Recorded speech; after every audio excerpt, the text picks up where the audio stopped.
আলাইকুম দর্শক, আমি আছি গ্যান্ডারিয়া রেল স্টেশন জুরাইন।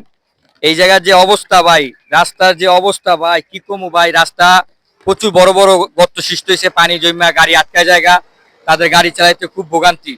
যে অবস্থা ভাই খারাপ, দেন গাড়িগুলো চলতে খুব খারাপ। আর এই রাস্তাটা অবশ্যই সংস্কার করতে হবে।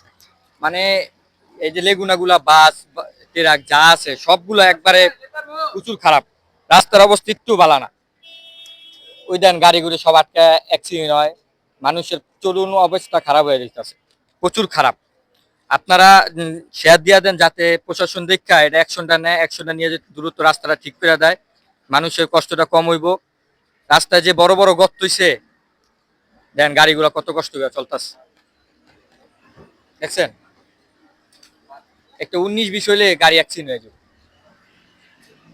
19-20 হইলে গাড়ি অ্যাক্সিডেন্ট হয়ে যাবে। এরা খুব কষ্ট করে গাড়িটা দেখছেন, কত কষ্ট গর্ত, বিশাল বড় বড় গর্ত।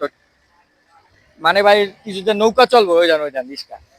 এরা এরা কি ঢাকার মধ্যে কি এই রাস্তাটা থাকা উচিত? মানে কাজ কইরা রাস্তাটা ঠিক করে দিব। ওই দেন ওই মাত্র হইতে দেন, রাস্তার অবস্থা একবারেই খারাপ।